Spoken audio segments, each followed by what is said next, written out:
Hello, good afternoon, my dear friends. I am Dr. Jeevan, Associate Professor and Head of Department of Zoology, Veerasheva College, Bellary. It comes under VSP University, Bellary. And so today I am going to continue my class with the second part. Okay, already in the previous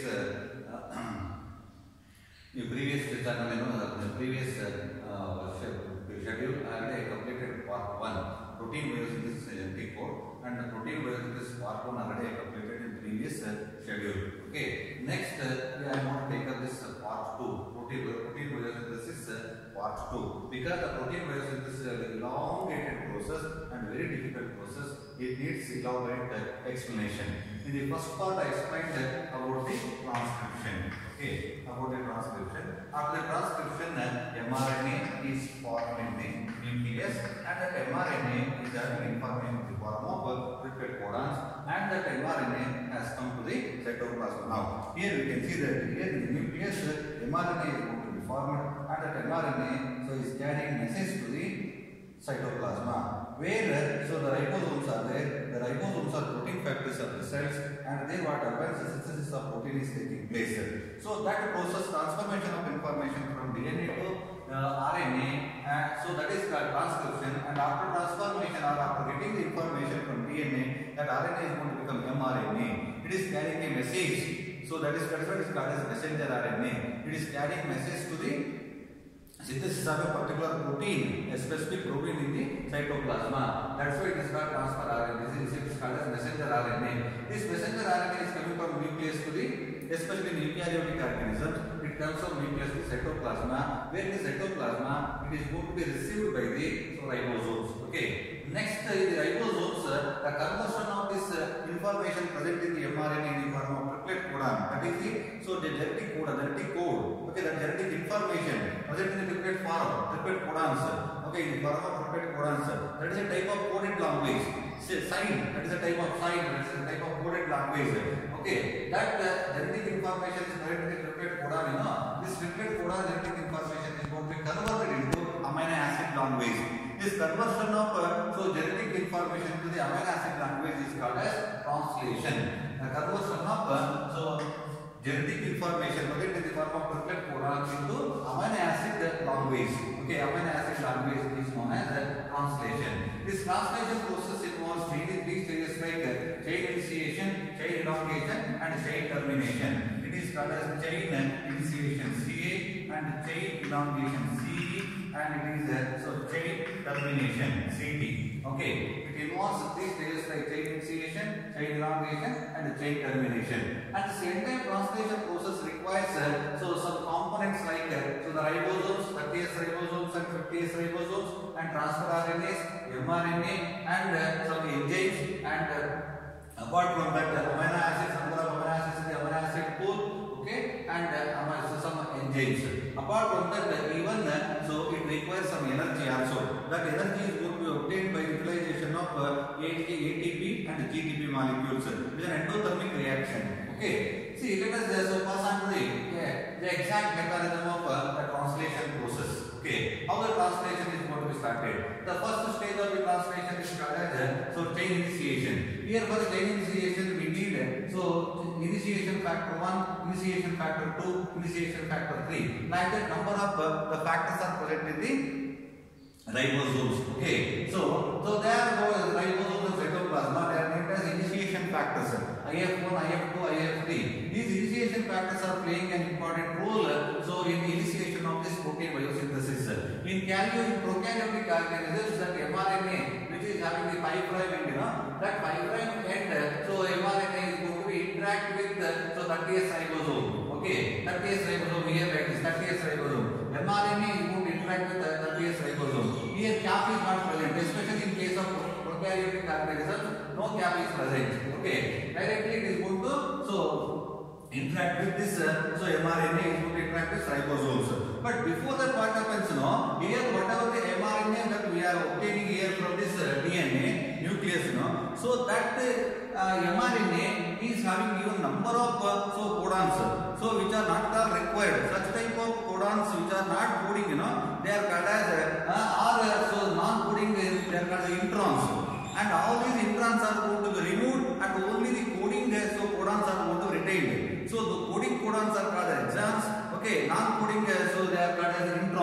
codons are called as introns. So then all these non-coding introns are present in between the coding codons. They are all going to be removed by the spliceosomes. That mechanism is called as splicing method.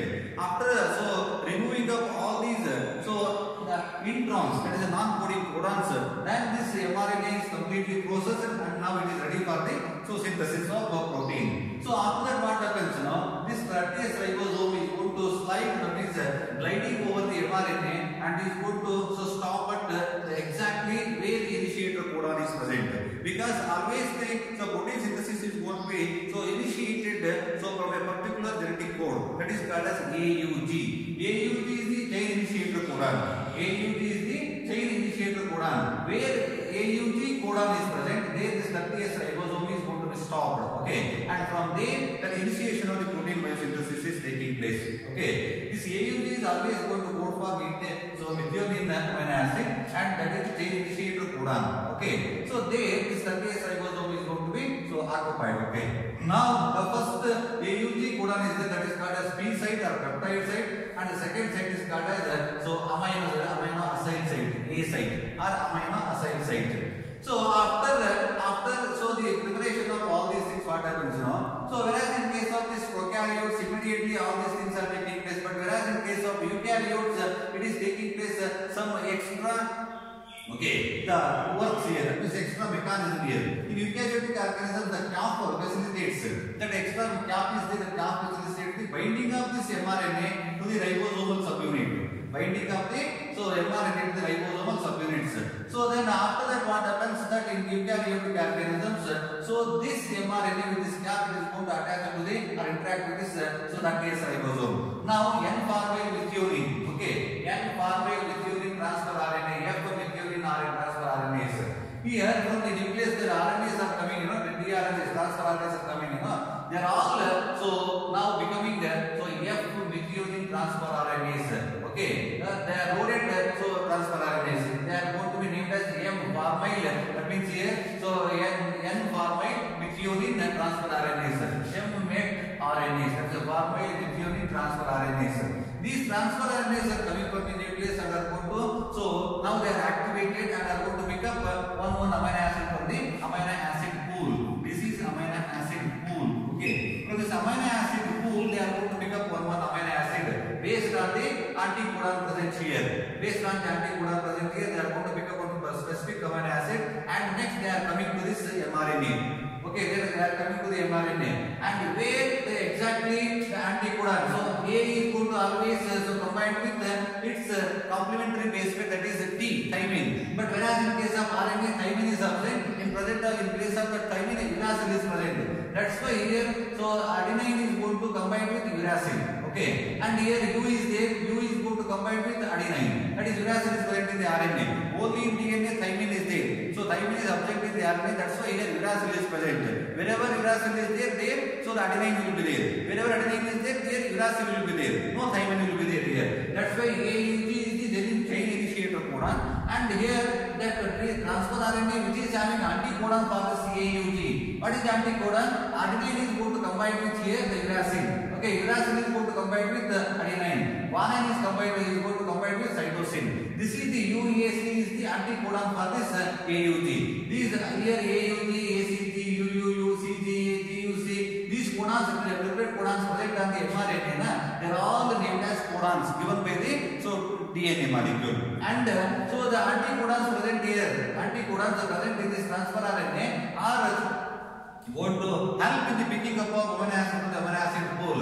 And each one, each transfer RNA which is going to bring the amino acid, that anticodon must be matched with the codon present in the on this mRNA. That's why here, transfer RNA is bringing the amino acid with this anticodon. If it is not matching, it is going to be rejected. If it is matching, then it is going to be accepted. Like that here, the transfer RNA which is having anticodon UAC is accepted, and that RNA here, the transfer RNA which is carried by this amino acid, that is here fixed here. So here that is peptide site. Here is the first stage peptide site. So this transfer RNA, what the amino acid is brought, that is fixed here. So like this here, this cycle we can see here. So this is the initiation complex.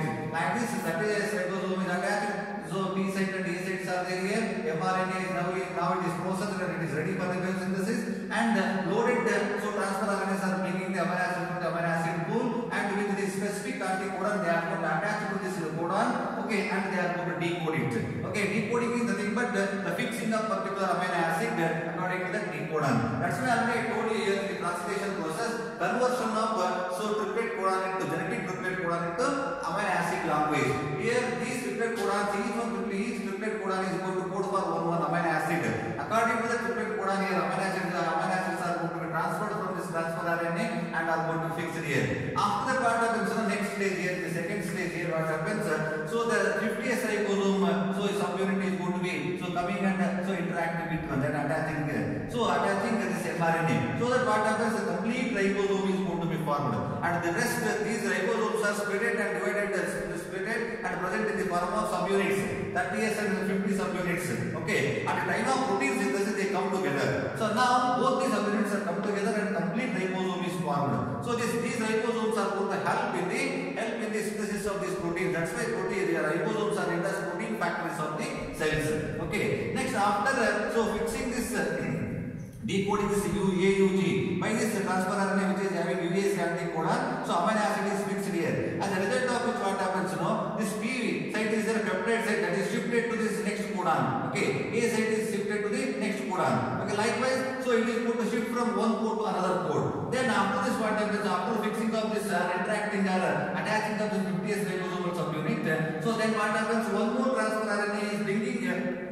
amino acid here. Okay, and it is coming, it comes to this second place. Okay, second codon, and it is going to be attached here. Okay, if it is completely completely matching, then only it is going to be accepted. See here in second codon A is there, then here it must be U must be present here. C is present, it must be G. Here G is present, it must be C. If U, G, C anticodon is present, then it is going to be accepted. And U, G, C anticodon is going to pick up one particular amino acid, so that it is going to be here attached here. Like that what happens now, so here second triplet codon is also decoded by this transfer RNA. Like that what is one by one what happens? So transfer RNA is bringing the amino acids and are going to be here attached to this one. So after that what happens here, gradually it is going to shift from one code to another code, just one codon length. Then what happens here, B side comes here, A side comes here. Next after that, so the B side comes here, so then A side comes here. Like that continuously it is going to be decoded. Like here you can see here, all these codons are decoded and amino acids are attached here already. So now this what happened, transfer RNA has come to the end, last stage. B side is here, peptide side, and acyl side is there here. Okay, so what happened here, this last code is AAG. A is U, and here A is going to pair with this U. Here another A pairs with U, so then G is pairs with C. That transfer RNA which is having the triplet codon UUC, that is going to attach to this one, and that amino acid is attached here. After the attachment of two amino acids here, what happens? So between the two amino acids, a peptide bond, CONH bond is going to be formed. Okay, that CONH bond is called as peptide bond. As a result of formation of peptide bond, a continuous polypeptide chain is going to be formed. That is called polypeptide chain. At the end, UAG is there. This code is not going to code for any kind of amino acid. So that is nonsense codon or terminator codon. That indicates where this UAG is there, or three nonsense codons are there. Where these are present, nonsense codons are present, or terminator codons are present, there the synthesis of chain is going to be stopped.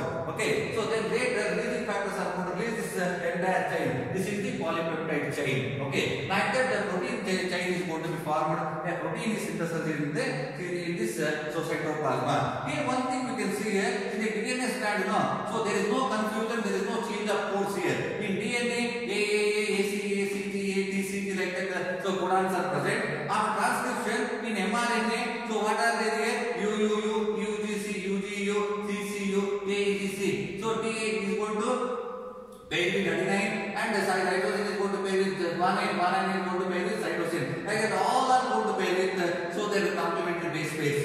In mRNA strand, what happens? All these hydrogen bases are going to be that means pair with the complementary base pairs in the form of peptide codon. And when the translation occurs, at the time of translation, what happens? Here transfer RNAs are bringing the amino acids along with this codons, that means anticodons. So here in mRNA,